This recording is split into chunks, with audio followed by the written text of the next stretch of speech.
Deux bénéfices qui changeront ta vie en te défaisant de ton addiction à ton smartphone. On en parle et abonne-toi si tu veux une vidéo par jour pour guérir de l'angoisse. De manière générale, pour avoir vécu des périodes plutôt étendues de non-addiction à mon smartphone, l'idée qui récapitule vraiment le truc, c'est un retour un peu à l'enfance. Un retour à tout ce qui faisait que notre enfance était une période cool pour lesquelles on a beaucoup de bons souvenirs.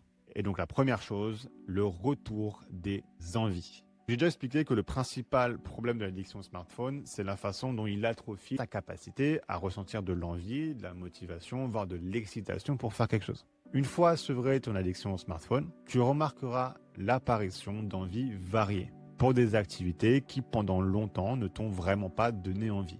Que ce soit pour des choses simples, comme sortir au soleil, voir des amis cuisiner, ou jouer à des jeux de société, des choses si simples mais si plaisantes. Ou alors cette envie de redécouvrir le principe des hobbies. Donc, qu'est-ce que c'est un hobby? Il y a beaucoup de gens qui ont oublié ça.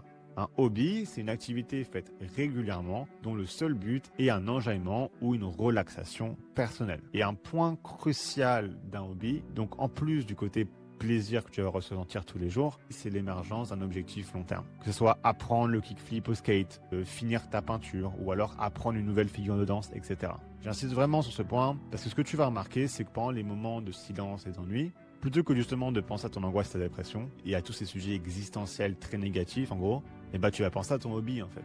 Tu vas repenser à tes objectifs et ça va avoir un effet berceur sur toi plutôt que de penser à des choses négatives. Donc il y a vraiment un double effet avec ce bénéfice. L'apport de nouveaux facteurs propices à ton bonheur, mais aussi la disparition de facteurs propices à ton malheur. Donc voilà, j'espère t'avoir apporté quelque chose. Je vous parlerai du deuxième bénéfice demain. Si tu veux commencer ta guérison de l'angoisse pour de bon, ou si tu veux un peu faire le point par rapport à l'angoisse, n'hésite pas à faire le test de début de guérison que tu trouveras en lien sur mon profil.